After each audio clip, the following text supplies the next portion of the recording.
What up, what up, what up, what up, what up? Good morning. What up, King of Kings? How we doing today? Yes, let's make some sense. I remember that. That was a dope ass design, bruh. Um, what up? How we doing? Welcome to the Wake and Bake Show, your interactive daily Philly sports philosophy, vocabulary, motivational gaming show. And I'm a fancy clown. I did that off top today. Can you tell? Hell no, I did it good. I did it well. How we doing? I hope everybody blessed out there. Let's get into the music. Let's get into the music. My level. I usually talk about my level of preparedness. I'm not even gonna do that though. I'm just gonna pick something. Nah, I've been there too much. Let's go in here. Lead. Don't quit. Nah, let's go bear hug.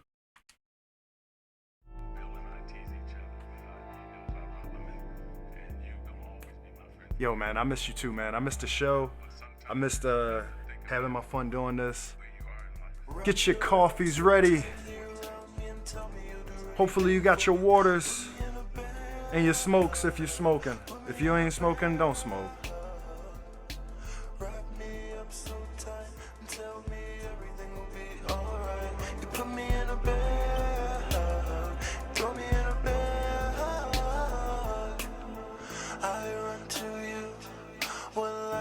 Just too much. I trust you with all of my secret stuff. When it gets deep and no one else around, you pick me up and take me off the ground. Wrap your arms so tightly around me and tell me you'll do anything for me. Put me in a bed, put me in a bed. Wrap me up so tight and tell me everything will be alright. I made this joint around the same time I made the Gatorade song during the pandemic. It's times like these I can't stand on my own. Where you are is where I will make my home. I run away and you are my escape. And if I stay with you, you'll keep me safe. Wrap your arms so tightly around me and tell me you'll do anything for me. Put me in a bed, put me in a bed. Wrap me up so tight and tell me everything will be alright. You put me in a bed, throw me in a bed. Wrap your arms so tightly around me and tell me you'll do anything for me. Put me in a bed, put me in a bed. Wrap me up so tight and tell me everything will be alright. You put me in a bed, throw me in a bed.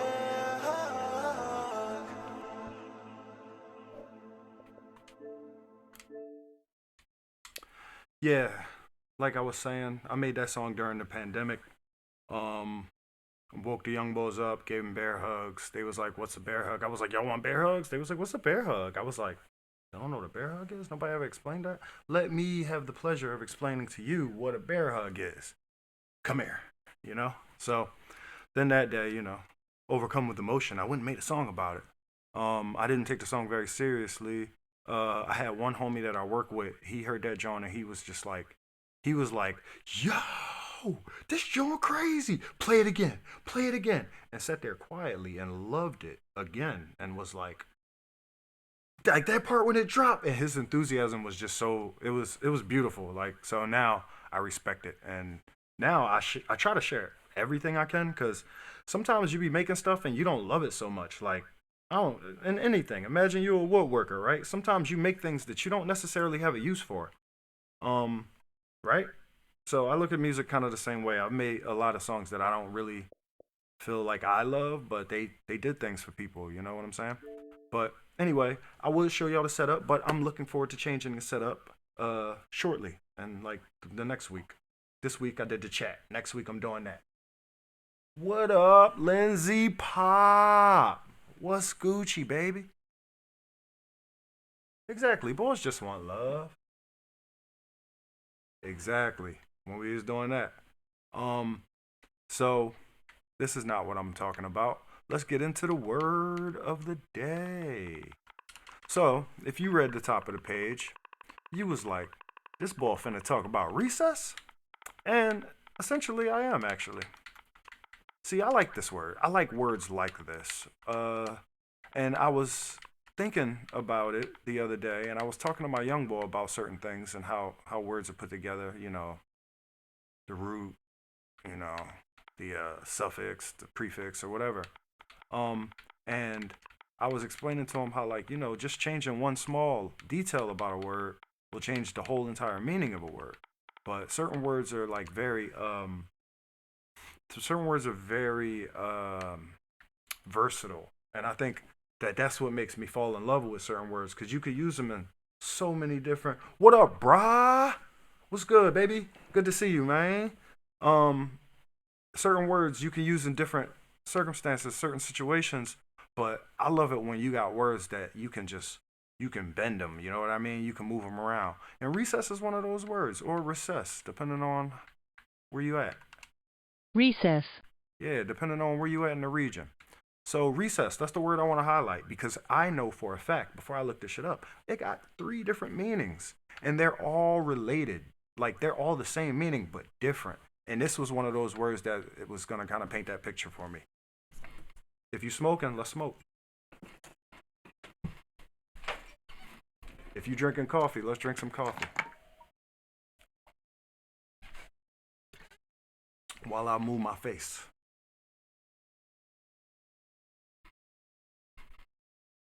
All right, yeah, better over there. Okay, so the first meaning. Look at this. The action of receding, right? And y'all know what receding means because of hairlines, right? So that's falling back. That's falling back. That's chilling in the cut. Yes, like court. Yeah, dog. She got the brick slippers on again. Anyway, the act of receding, right? So falling back, chilling in the cut, like back there. You know what I'm saying? Getting back there. That's how I'm looking at it, right? So the act of receding. Okay, cool. A hidden, secret, or secluded place. Recess. Recess is a hidden, secret, or secluded place. You ever hear anybody say, deep within the recesses of your mind? Right? That's what they was referring to, right? Right? Okay. Now let's go to the third one. Indentation. A cleft. A deep recess in the hill. Like, so, what are we doing? So it actually means an indentation or a cleft. Y'all know what a cleft is, like a cleft chin. So like a little cut, a little cut. You know what I'm saying? It's just like in the cut, falling back in the cut. You know what I mean?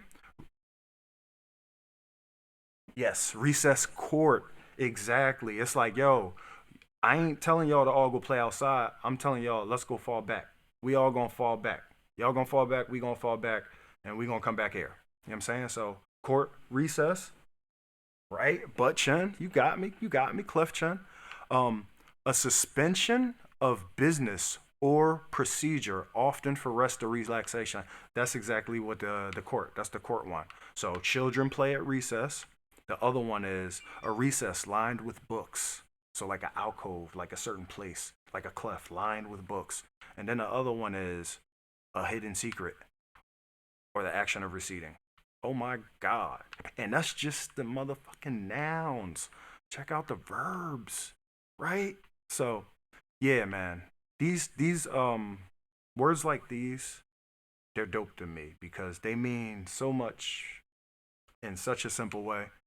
Um like you ever seen a parliament for the cigarette smokers there? Parliaments have something called a recessed filter. Like it says it on the pack. It literally says recessed filter on a pack of parliaments. And it is what it is the filter is pushed in. So there's like a little bit extra and then the filter's pushed in. And what that do is that allow you to hawk that joint down. And like I'm a bartender, so we do a lot of smoke breaks and we do them fast. So sometimes you got to run out and get your whole cigarette in about a half a cigarette's time. So sometimes you got to run out and hawk that joint down. So the recessed filter helps you do that. So yeah, man, recess, recess, recess. So anyway, let's see what we ain't really got no sports people here, do we? I mean, shit, for real, for real. Let's see. So I'll just sum it up real fast. Eagles lost on Sunday. Phillies took 2 from the Snakes. Now we got to go to Phoenix and see how they fans look. Basketball. Oh, Julio Jones. Eagles signed Julio Jones yesterday. That shit's crazy.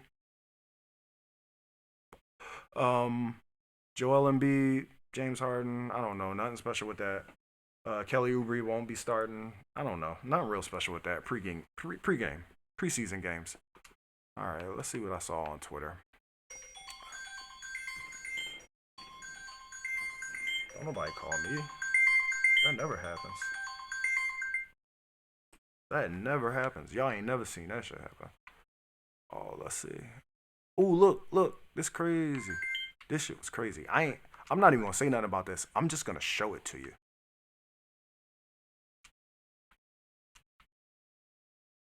I became a movie star because my girlfriend cheated on me when I was 15. And in my twisted psychology, I was like, if I'm the most famous person in the world, no woman could ever cheat on me.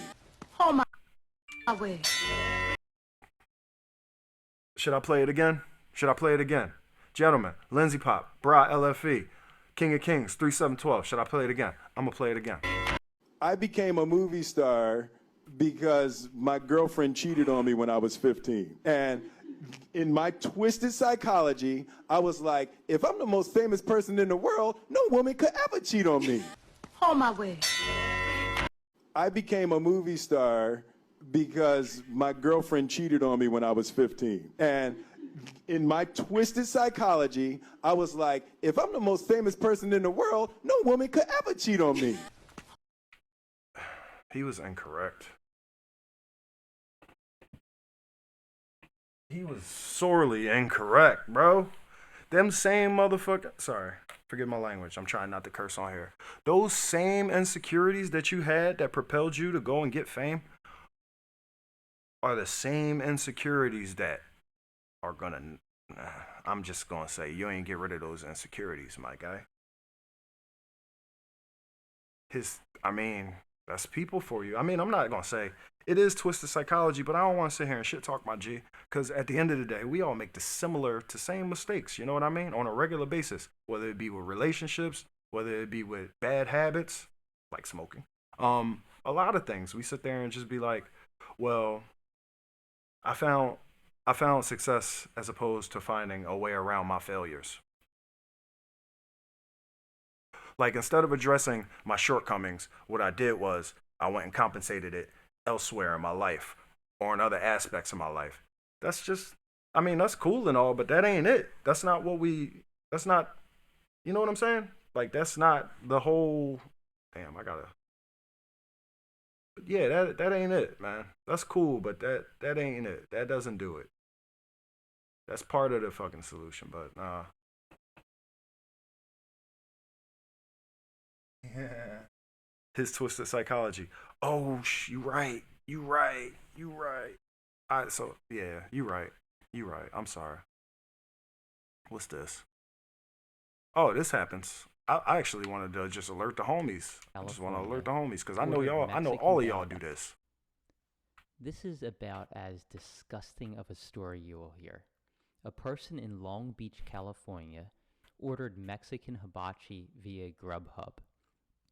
When the driver went to pick up the food, the restaurant's CEO, Martin Luzanilla, noticed that he had opened the food in his car and was eating it. So Luzanilla went outside and approached the driver, who was just shoveling that food into his mouth as parts of the food was falling out of his mouth and back into the container that it came in.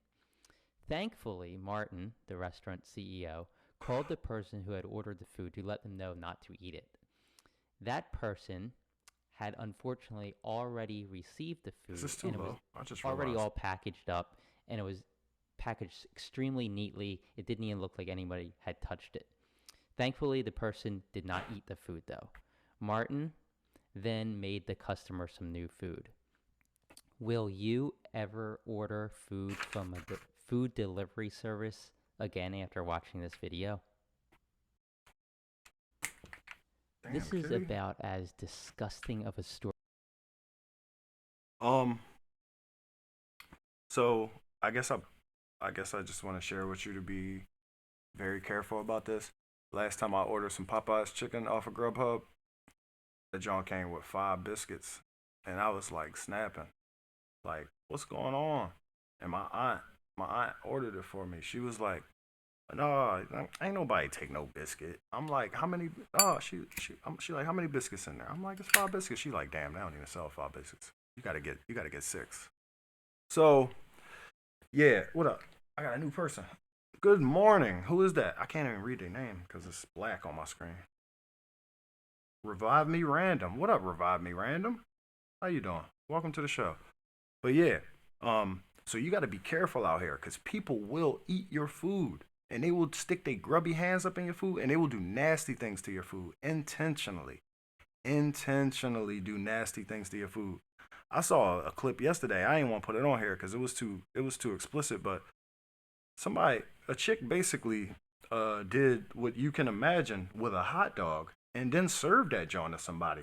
And I'm sitting there thinking to myself, what? That's, first off, that's super duper malicious, right? Like, you might as well poison them or kill them or something. But not only that, but like, you nasty yourself because you had to do, you know what I'm saying? You had to do that to yourself in order to do that to the other person. Anyway, I'm glad I ain't share that, John.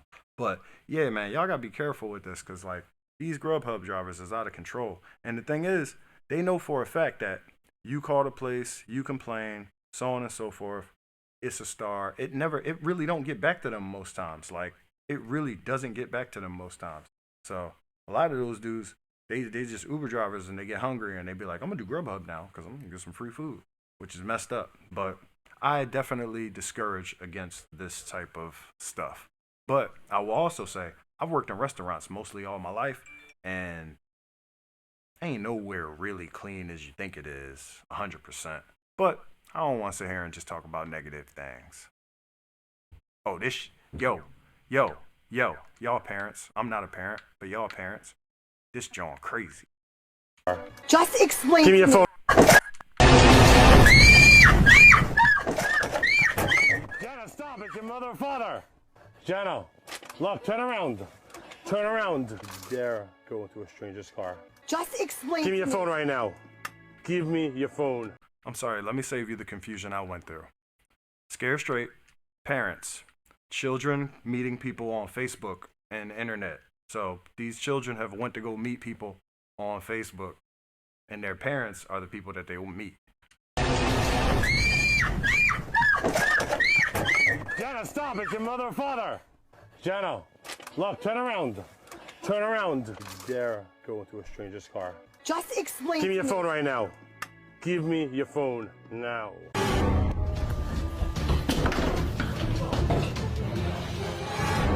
This could have gone a lot worse. Have I not taught you any better? What are you doing here? Sorry, Mom. What are you sorry about? I'm sorry. I didn't know that. You would be. Why? What are you doing here? What are you doing here? I didn't know that. Have you lost your mind? This could have gotten a lot worse. She asking her a that bunch of profile was questions. of She Jackson? don't want no answers. It was us. We made that.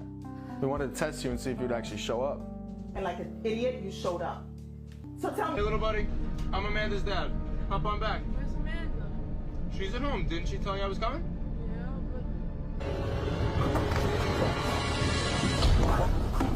Help me! Help!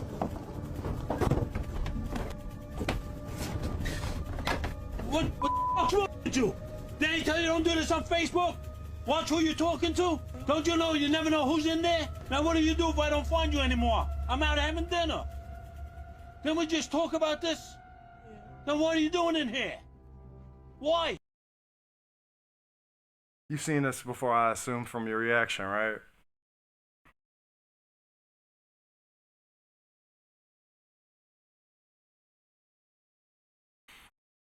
So, I mean, the obvious thing I could say is this is potentially traumatizing and possibly more damaging than it is helpful as far as how to treat your kids and such. But that's not even a point. I think the real point here is that they already a little too far gone. Like, in my opinion, like when your kid is 15, 14, 13, 12, and they going out and doing exactly what you told them not to do, especially something like this, which, you know, it's inevitable, right? Did you fail?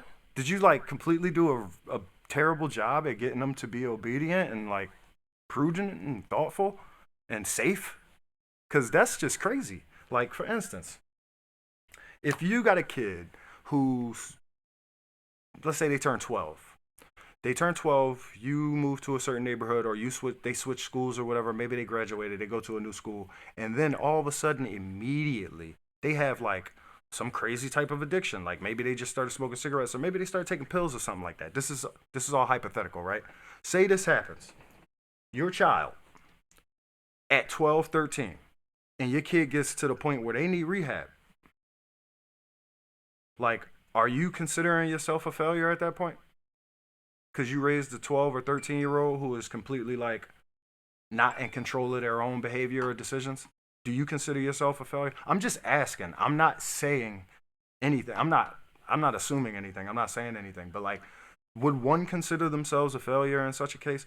Because me personally, I don't want to sound like a dummy, but if I have to speak honestly, I'm going to say that these kids is too far gone already. They already missed it. These parents already missed the opportunity to have children who would be obedient, I think. That's what I think. I think that the time for getting them to understand and to respect the rules and to know how to think critically about these things was like way earlier than this age right here. And I don't think this is, I think they too far gone. I don't think this is the time where you teach them these lessons. But I also don't know because I don't got no kids. Like, I mean, what if my kid 12 or 13 and he got a crack addiction? I'm not going to give up on him. I'm not going to be like, damn, try again, get another one, take this one back. No, I'm going to have to deal with it. I'm going to have to be there for him and love him and all of that stuff. But will I consider myself a failure? Probably. I'm going to probably think to myself, okay, can't make this mistake again. Okay, where did I go wrong? And it's probably going to be, damn, I didn't use the influence I had while I had it. You know, maybe it ran out. Who knows? Because these parents don't have the influence that they wish they had. You know what I mean? They clearly telling their kids mad-ish, and their kids is doing mad opposite-ish. All right, let me read these comments now. I would feel that way, and this is probably what pushed them to do this. The one pop was like, didn't we just talk about, he probably talked about that like yesterday or that morning before the young boy left the house. They probably talk about it every morning before he goes to school, which that's what got me asking this question, because he's like, didn't we just talk about this? Which means this is not your first offense. Because never mind.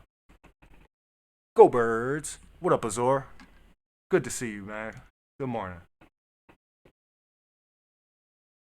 Okay. The one pop was like, didn't we just talk about this? There are different levels of thinking, and you know your kids best. Some 9-year-olds think like 13-year-olds, and vice versa. Yeah, let me see. Who is that? What up, Ish? What up, Ish? You say you think it's good, Ish? You say you think it's good. Okay. Let me ask you a question then. Okay.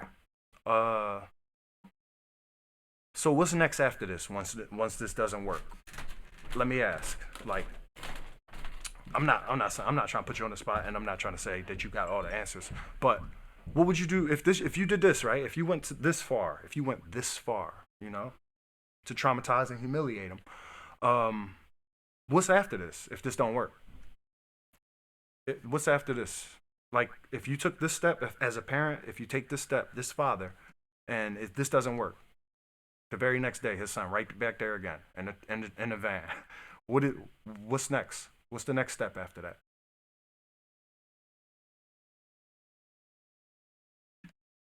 Get your coffees ready. Get your coffees ready. With that being said, once they're able to make decisions, you're dealing with their choices, not your rearing. Right. And what age is that even? Like, once they're able to make decisions, because that could come very early. I mean, these kids steal from me and lie to me all the time. It's just, I guess there's levels to the disobedience. I was, what I'm gonna try again. I'm gonna see if I can approach it differently. I guess what I'm asking is, you said that this is a good idea. You said you like this form of intervention, discipline, so to speak, as a parent, right? So if you would consider doing this as a parent, if you did this as a parent, right? If you did this to your child, you know, had them on a video, had them in the van, and then the very next day they was right back on the same, oh, I got a big answer. I'm gonna finish just in case your answer ain't the answer. And then the very next day they was right back on the same thing. What would you consider after this step? Like if the van ain't work, if the fake kidnap didn't work, what would be the next step to trying to get them to discourage them from that type of behavior? All right, now let me read. But if this took place and they were still doing the same thing, it was clearly nothing that you could do in the first place. But as a parent, you have to be content with the fact that you did your job, not if the child chose to listen. That's wisdom. That's fly. That reminded me of, was it Ezekiel or Jeremiah? I think it was Jeremiah. Yeah, I think it was Jeremiah.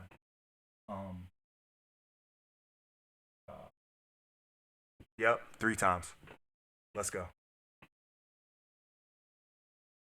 Not if the child chose to listen, but on your end, you did everything you could as a parent. Right. So I guess this is a step, right? It might not be what I think is the best step, but it is a step, and it is maybe the last and final cry of a desperate parent, you know? Who knows? That's what it's looking like.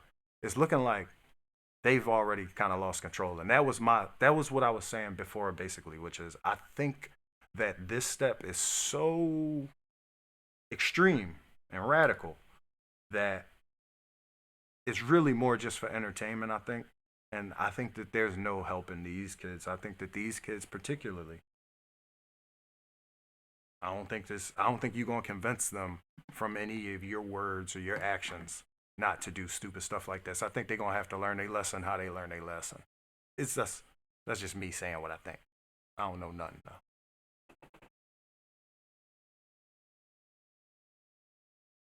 Take their phone, restrict their socialization, etc. It's going to hurt, but sometimes life does.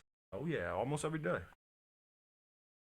Yeah, that makes sense. Don't spare the rod. Don't spare the discipline. Absolutely, don't spare the discipline. So this is discipline as we're seeing it. So I guess we're agreeing that this is a form of discipline. Oh yeah. Oh yeah.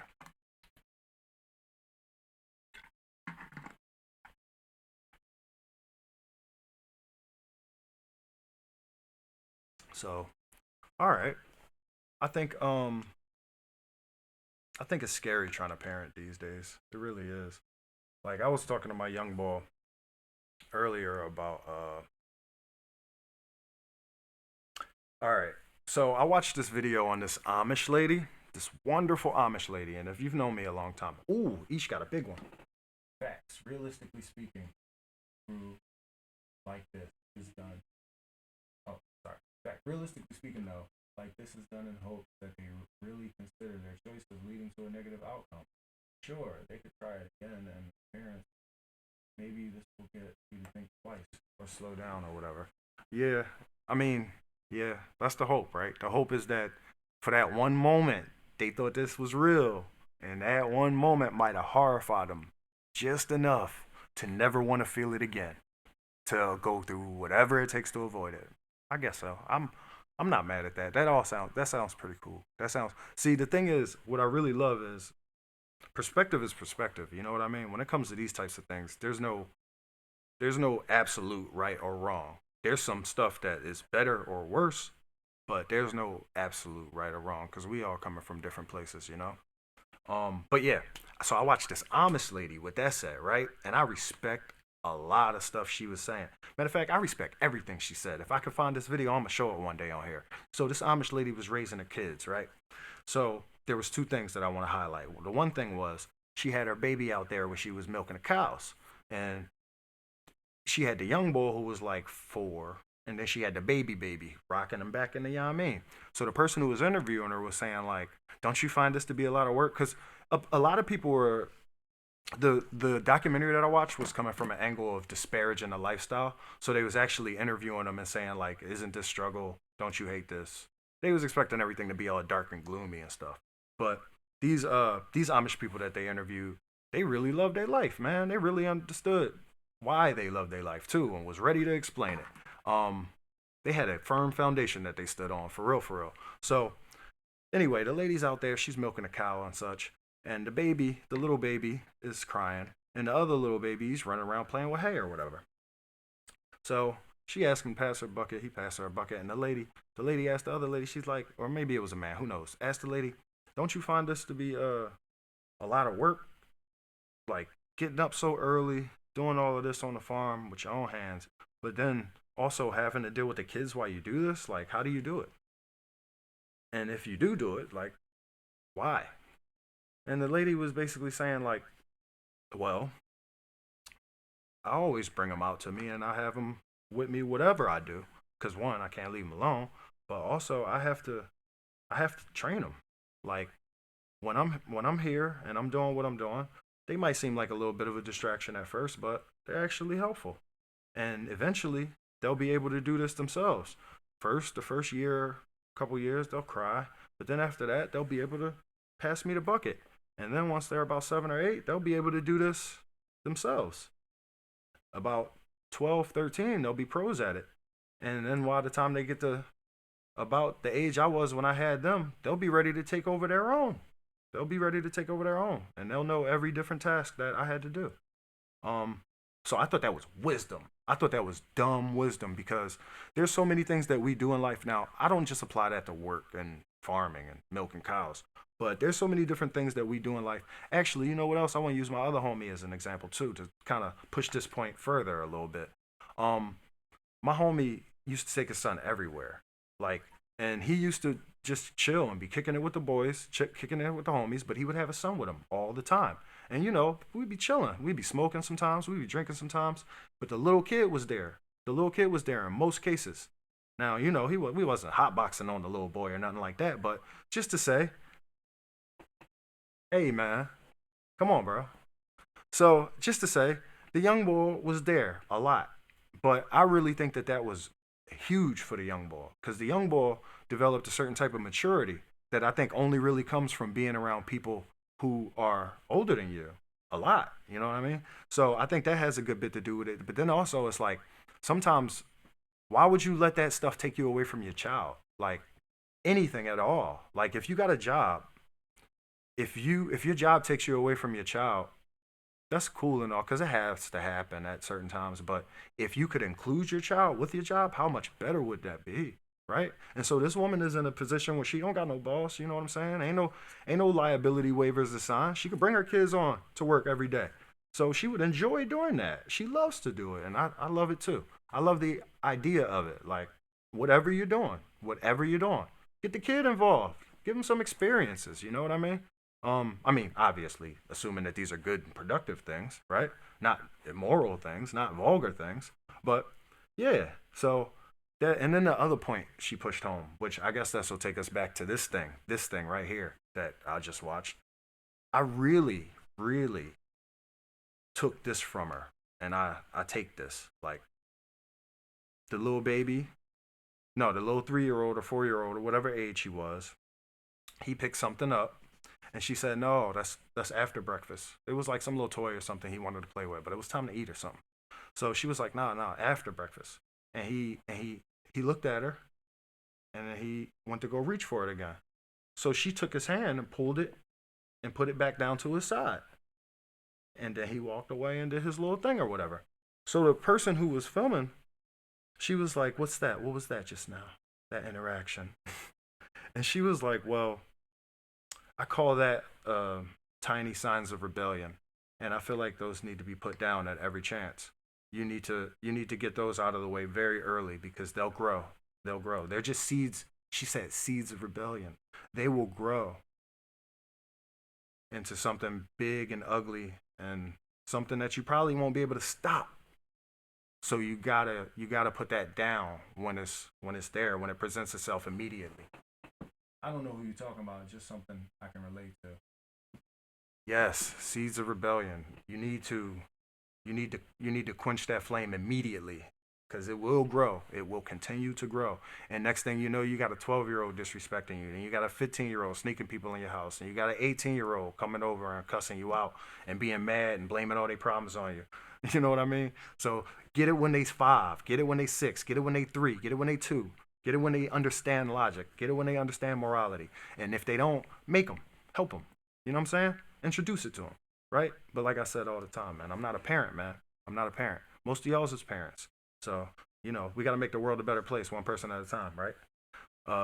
Anyway, let's see if I got anything else to talk about. We got any thoughts? Everybody share their thoughts? Yes, Caesar Rebellion. You got any thoughts?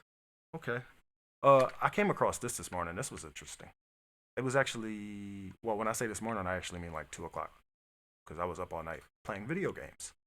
Oh, by the way, that's why I wasn't here. I'm sorry, King Kings. Yesterday, what had happened was I wanted to make it seem like I was doing like a bunch of productive stuff yesterday, but I really had stayed up all night playing video games, and I basically had to make a choice. I was like, either I'm going to have to go to sleep now so that I can be up for other things that are required of me later in the day, or I'm going to have to stay up, do the show, and then just crash hard. So I was like, I'm staying in bed, bro. So I apologize for that. Sorry. Snake eyes. Snake eyes. Snake eyes. Oh, look at this. Look at this. So, what you talking about, Snake eye? Yo, this chat is in the way, bro. I gotta make this joint smaller. I'm about to try to do that now. Y'all gonna blame me if I do that now? Don't hate me if I do it right now. This joint too much. All right, that's something.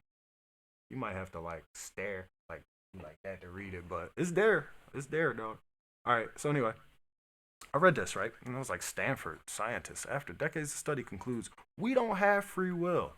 I did not read this. I came across it though. Look at Bull picture. This picture is weird. He looks like a weird bull too. He do. But he do look like an academic. You know, academics be like this. Them college people. Word, man. I appreciate it. Oh, Biden. Snake eyes. All right. I got you, Ish. Let's go. If I type that in, that might be the thing.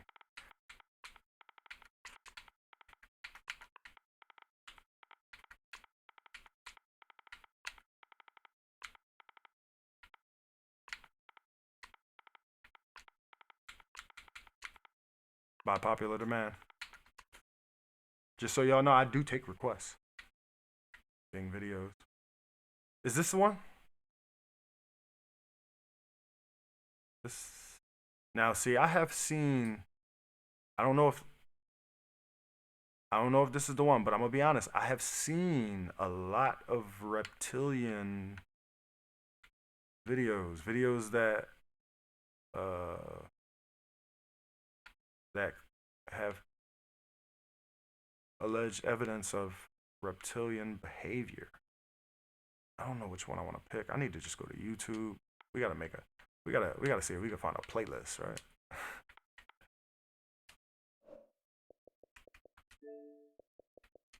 Whoops.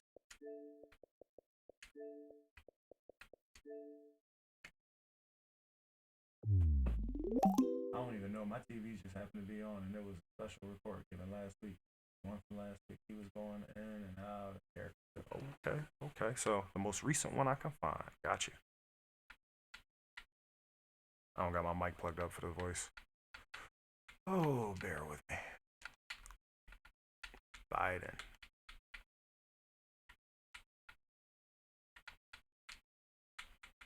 If Snake Eyes doesn't bring up a ton of results, I'm going to just go straight reptilian for you. You believe in reptilians, Ish? That's what you on? Is that a thing? Cause we gonna go just straight off the deep end now. At this point, CTV. I don't care if you think I'm Satan reincarnated. Man's is tripping. I don't care if you think I'm Satan reincarnated. The fact is, you can't look at that television and say nothing happened on the 6th. I don't. People be tripping. Biden, snake eyes. How do I get back over there?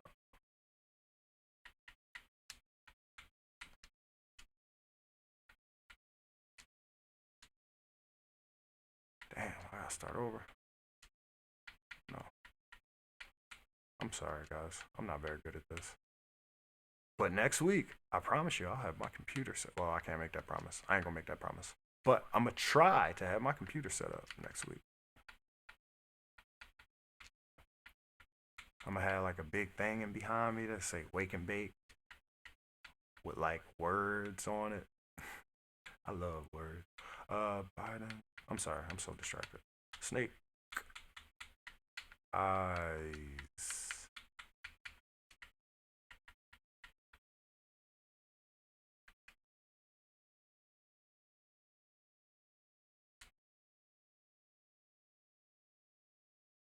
Literally starts bleeding from eye during town hall.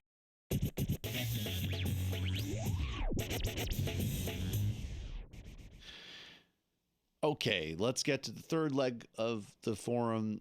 Look. Here's the reason why President Joe Biden's voice sounds different. Your voice sounds a little different. Are you okay? I'm okay. I have a test every day to see a COVID test. I've checking for all the strands. What I have is a 1.5-year-old. Just a while. That's a year ago.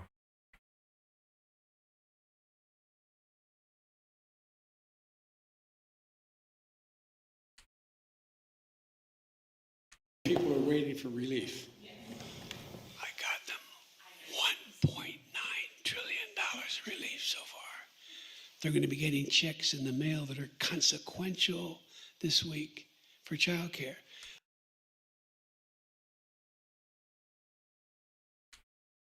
How have you been? Oh, for the last 20 years? 25, maybe. Audiences can't wait for what happens later. I'm Scott Rouse, I'm a body language expert and analyst, and What the hell? What are you talking about? I'm not trying to see that. Look at what the thread. What thread?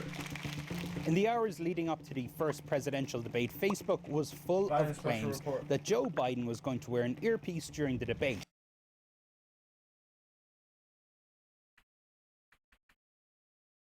Should I be on YouTube with this? Should I be somewhere else?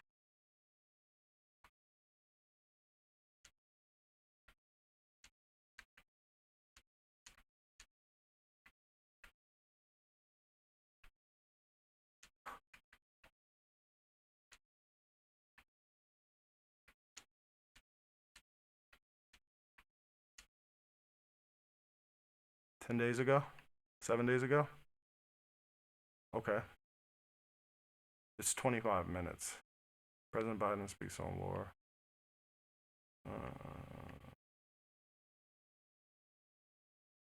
All right. I'm gonna just go through it. This John look pretty HD. Full special report. Biden condemns Hamas. It's not Hamas, it's Hamas, but still. Hamas. Yes, play the video. Good day. We are coming on the air. Coming on the air. Of hours raining down on Israeli cities. I got up this morning, started this at 7:30. Why y'all making this small? My calls. Hamas terrorists crossing in Israel, killing not only Israelis. Good day. We are coming on the air with breaking news about the war in Israel. We are coming on the air Why are they making a video small? with breaking news at the White House, where President Biden is set to speak any minute now about the Israel-Hamas war. As we're just learning, he spoke with the Israeli Prime Minister today. This comes just over 72 hours after that unprecedented and staggeringly deadly terror attack on Israel, carried out by Hamas. Sorry, guys. Hold on. The United States experience what Israel experiencing. Our response will be swift. They trying to play me, dog.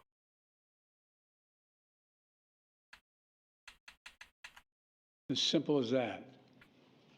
These atrocities. been sickening. We're with Israel. Let's make no mistake. Thank you. Mr. President, what was your reaction?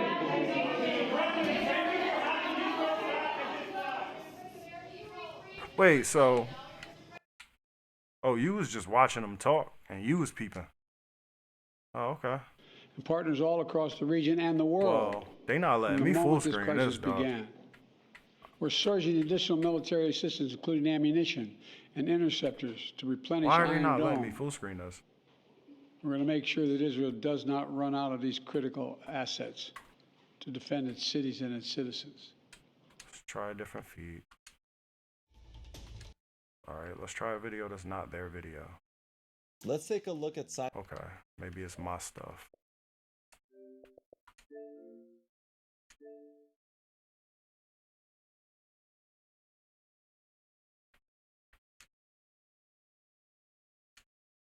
Yeah. This is an Look at that. Something ever go wrong, just restart it. In the space of hours, raining down. This is the on one, Israeli right? Cities. When I got up this morning, started this at 7:30, 8 o'clock. My calls. Hamas terrorists crossing in Israel. killing Exactly. Not only Israeli soldiers. I don't trust. but I don't Israeli trust civilians in the street, in their liars. homes. Innocent people murdered, wounded, entire families taken hostage by Hamas. Just days after Israel marked the holiest of days in the Jewish calendar. It's unconscionable. You know what? When I spoke with Prime Minister Netanyahu this morning, I told him the United States stands with the people of Israel in the face of these terrorist assaults. What I'm gonna do is, I'm gonna let this play, cause I don't know if y'all listening In to this Bull, moment but of tragedy, I want to say to them, I'm like to not. the world, and to So I'm gonna terrorists just let this everywhere, play, that the United States stands and y'all let with me know if Israel. y'all see anything We crazy. will not ever fail to have their back. We'll make sure that they have the help their citizens need and they can continue to defend themselves. You know, the world's seen appalling images. Thousands of rockets in the space of hours raining down on Israeli cities. When I got up this morning and started this at 7:30, 8 o'clock, my calls. Hamas terrorists crossing in Israel, killing not only Yeah, just let me know if y'all see anything crazy. So, man, the war. You know what's crazy? The war actually had a lot to do with why I chose the word recess today. Honestly, for real, for real. It's still popping. It's still going crazy. But I'm seeing a lot of videos that are like, or I'm seeing a lot of people talking about the war in a way that's like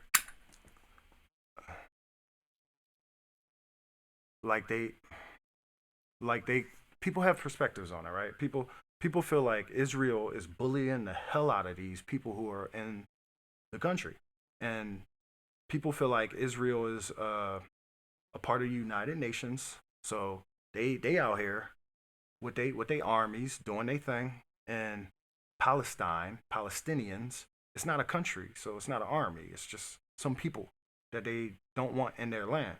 And there's a lot of different historical perspectives on this. But me, like I said on here, I choose personally, let me know if y'all see his eyes going crazy. I'm looking too. I choose personally not to take a stance on other people's conflicts unless I'm forced to. So I know I have a biblical perspective on this whole situation, which tells me to just pray for peace and bless it all, right? But there's also a story that lines up behind that, but the story don't tell me to pick sides. The story literally does not tell me to pick sides. Besides that, historically, I don't know if anybody is who they say they are anyway. And so I don't trust very much of anything that people tell me. Like Bean said, believe half of what you see and none of what you hear. My uncle was saying that to me since I was about 6 too. So that's kind of where I stand on that whole thing. But with that said, though, I also have a video here that I want to play very badly because I just remembered that I think I bookmarked that, John.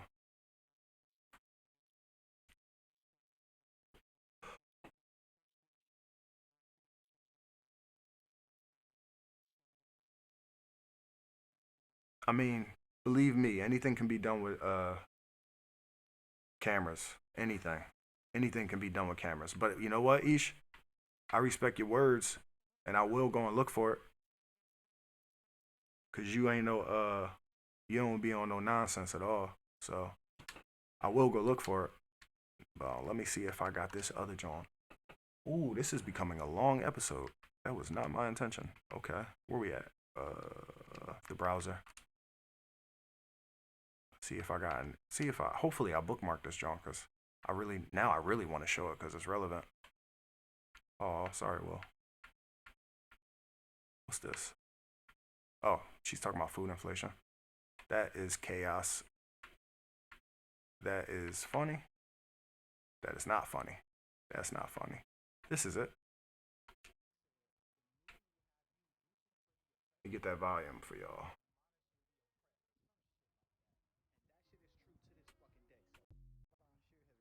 Information overload, fam. I feel like I can't go anywhere and not. This Palestine shit has really been an information overload, fam. I feel like I can't go anywhere and not hear about it and not be receiving new information about it.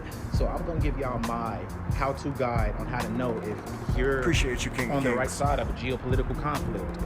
And the answer is to find the niggas in the situation. What do you mean by that, Khalid? In America, we don't. This Palestine shit.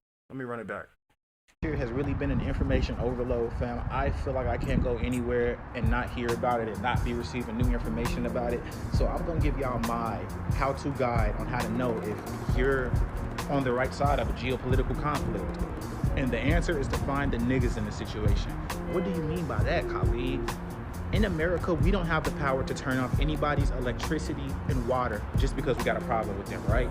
So the side that has that type of power in any conflict, not the niggas in the situation. The side that has the type of power to where they can put people on CNN and say, yeah, say that they out there beheading babies, and they actually say it, that's not the type of power that niggas wield in America. So why the fuck would I root for a regime that wields that type of power against another group of people? My nigga Malcolm X said, the news will have you rooting for the oppressor and admonishing the oppressed, or some shit like that. And that shit is true to this fucking day. So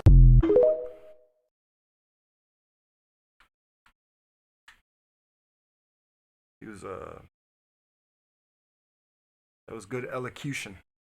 Very good elocution. 1984. Right. The Hegelian dialectic, which is like, you know, you got your thesis, which is some shit they made up. And then you got your antithesis, which is some shit that they made up to go against the shit that they made up. Oh, sorry. You got the thesis, which is the truth. Then you got the synthesis. I apologize. You got the synthesis, which is the shit they made up. Then you got the antithesis, which is the shit that they made up to go against the shit that they made up in order to push the thesis out of the way. They set up two different lies. That way the truth is not even in balance no more. We ain't even considering that. But anyway, so that guy, I'm not going to sit here and say he was wrong or right or anything like that. I don't really have no opinion on that. But I clicked on these comments, right? And then this guy, Complex. This guy, he had something to say. And his video is the exact same length. So his video, all right, matter of fact, I will sum up this black man's video. Find the niggas in the situation. Okay, so he basically saying black people, like he said, don't got the power to do any of these crazy things. So if you see people fighting somewhere and you got one side that has the power to do all of these things fighting another side who's just broke, then you pretty much know kind of which side to side with, right? Or which side is being unfair or irrational. I mean, it's I don't know if it's completely sound logic, but I feel it. I feel it. You can't. It's harder to relate to the people who are not disenfranchised like you are, right? All right. So anyway, this gentleman's response. He said, also, it's not a war. It's not even complex. He said it's not a war, and he said it's not complex. Calling the situation in Israel-Palestine complex, and it's actually not that complex. The only complex thing about it is that it would inevitably end in an ethnic genocide that would directly benefit the Sorry, my G. So, nice.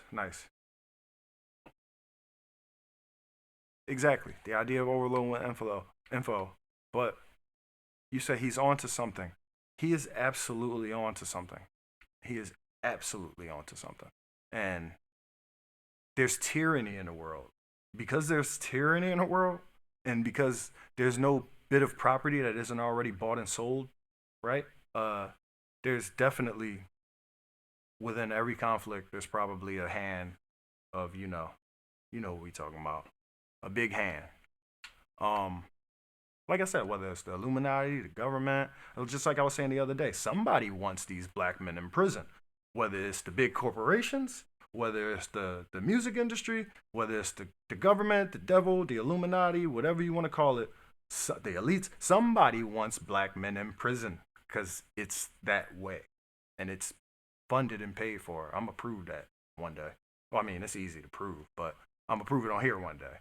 But anyway, yeah, that's like easy money. All right, let me let this man finish. I keep seeing people calling the situation in Israel-Palestine complex, and it's actually not that complex. The only complex thing about it is that it would inevitably end in an ethnic genocide that would directly benefit the interests of the United States and the Middle East. So instead of openly supporting genocide, a lot of American politicians are calling it complex instead to confuse you. But don't be confused, because think... See, I was watching this like, bro, you seem like you're trying to be complex while trying to claim you're not, which is already pretty confusing. About it. Israel has a membership status in the United Nations. They have international diplomatic authority and the 10th most powerful army in the world, whereas Palestine is internationally defined by several powerful organizations as a terrorist group. So it's illegal for them to have an army. It's illegal to provide them with armaments, and all the weapons that they do have were smuggled into the country illegally. They don't have an army. And so they're calling it a war on terrorism. Okay, but did you know, fun fact, that there's no functioning definition internationally for terrorism? That definition does not exist. So that basically makes it legal for Israel to go in, shoot whoever they want, not just armed militants, and then define those dead people as terrorists later. It's not a war. A war requires two armies. It's not that complex. No, it's funny as hell to me because, like, I'm a Christian, so most of the Christians that I know are, like, immediately like Israel. But I mean, based on what he's saying, it's like, I'm not saying I believe anything at all, but based on what he's saying, you really just got an army, a nation, a government over somewhere killing a whole bunch of people in the name of territory and calling it a war, but they really just killing like private citizens who are trying to defend themselves. Right? Maybe. I don't know.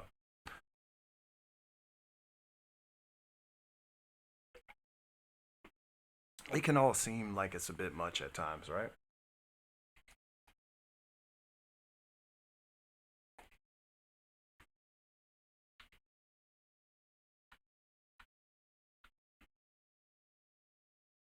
See if we got something here.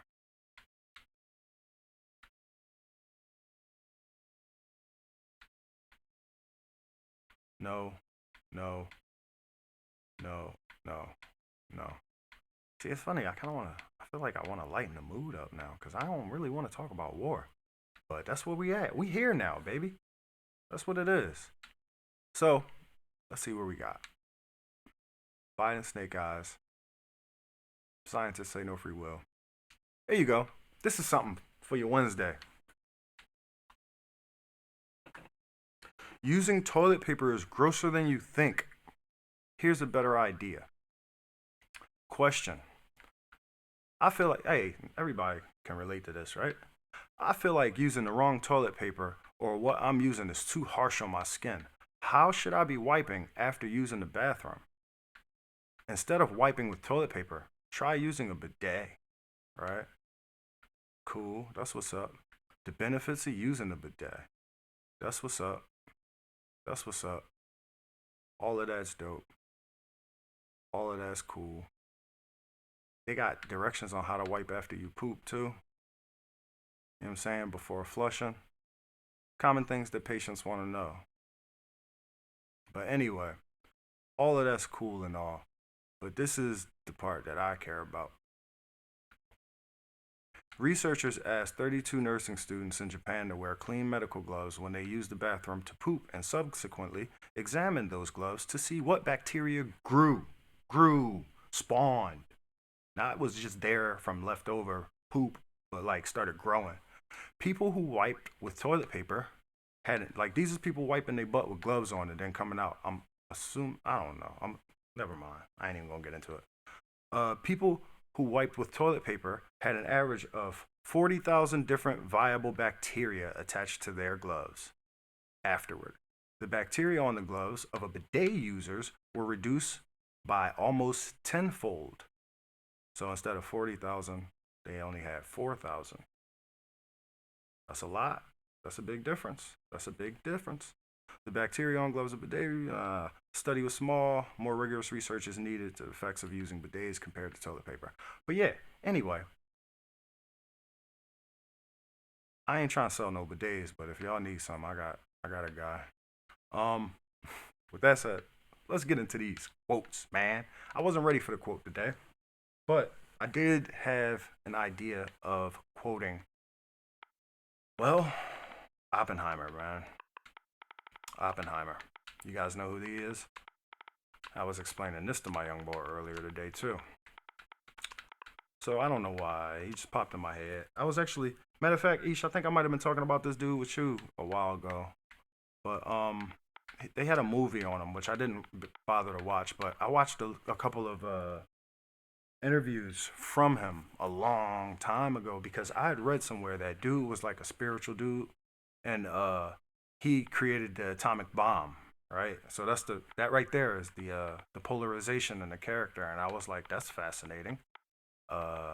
So I watched a couple interviews with him, and he was not only brilliant, and when I say stuff like that, I mean like he was brilliant. Like he could make a fool understand complex things, and so that's what I think when I say brilliant. Like, he could make big stuff seem digestible. So, yeah, this dude, come on, give me my brainy quote. What brainy quote? All right, cool. So this dude, he got some good quotes or whatever, man. But before I go ahead and get into the quotes, I will say, when I was explaining to my young boy how this dude is actually spiritual and wise, brilliant, and seemed like he was a real moral individual, how he could create something that could take so many lives, right? And my young boy was like, how? And I was like, well, one of his quotes made it very clear, and he explained it because obviously somebody asked him. And I'm going to butcher it just because I'm going to assume that I won't see it right here. In the sake of rushing things. I'm going to butcher it because I don't think I'm going to see it right here, but here it is. He said, when you see something that is technically sweet, you go ahead and do it, and you argue about what to do with it only after you have had your technical success. That is the way it was with the atomic bomb. So these boys was basically splitting an atom in half, right? So he was just a physicist who was hype about splitting an atom in half. This is why hand washing after bathroom use is mandatory. Yeah, ideally, absolutely. I used to have a joke about that, but it's dirty. So like this dude was a real polarizing character, like I said, but he kept going with it, and then as soon as it got invented, he became depressed. He regretted it. He hated it. He was like, "Dag, this is what I did. This is what I created." Anyway, look at this. This is one thing he said. I am become death, the destroyer of worlds. That is one thing he said. Yeah, but he said it regretfully. He said it with tears in his eyes, though. Anyway, let's see if he got something cool to say for us. Leave us with some peace. Nah, that's not peaceful. The people of this world must unite or they will perish. That's true. No man should escape our universities without knowing how little he knows. Ooh, that's beautiful. I love it. But we've heard that in so many different ways. But if we hear it in so many different ways, it must be true, right? Or it must be something to it. Science is not everything, but science is very beautiful. Okay, I get you on that. I need physics more than friends. That's how he feels. My life as a child, no, I've seen that.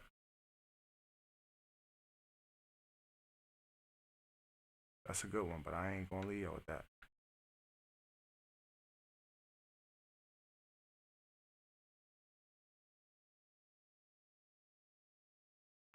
Let's see what this one say.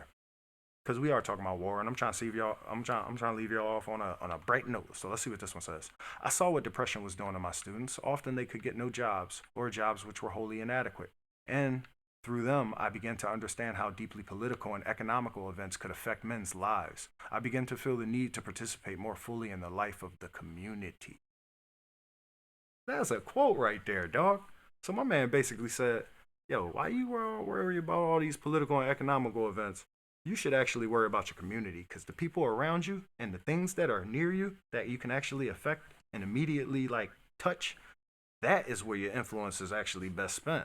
Like for real. Like that will actually affect your life on a much larger scale.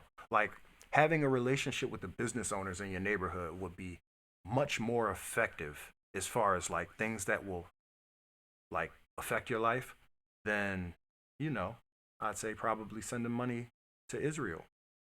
You know what I mean? Not to say that you send money to Israel because you think it's going to affect your life, but for real, if you think that funding one side of a war will give you more peace, then perhaps you could find more peace by helping to build up the people and the creators and the business owners around you. Perhaps. I don't know. Just a thought from a man who made a bomb. Anyway, it's been good, man. Hey, guy. What up, Cyrene? Just because you said, hey, guy, I know who you are. I can't even see your name, bro. That makes total sense. Yes, it does. It makes total sense. And I'm glad you said that because that's what we here for. Sense. We try to make sense today, baby. That's what we came here for. Cyrene, you got here just in time for me to leave, bro. But you did get in here just in time for the song, too. So if you're not already following me, y'all, hit follow. I got these videos getting uploaded on YouTube after this. So you can check YouTube out, A Fancy Clown, if you missed the broadcast, the live stream.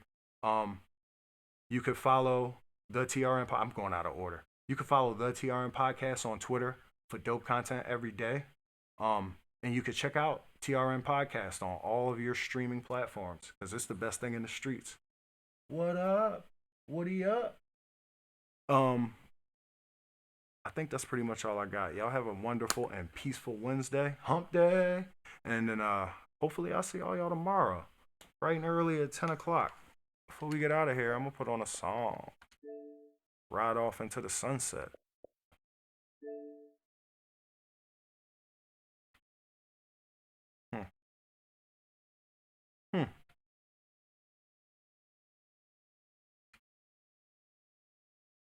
I wish this song was longer, but it's long enough for we to ride off into the sunset.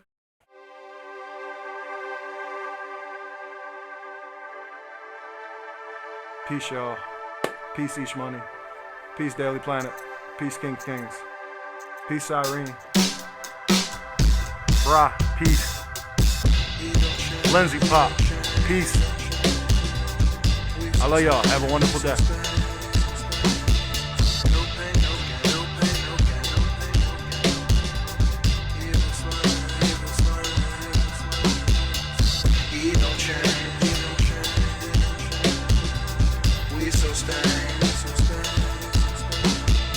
No pain, no gain. Evil slime.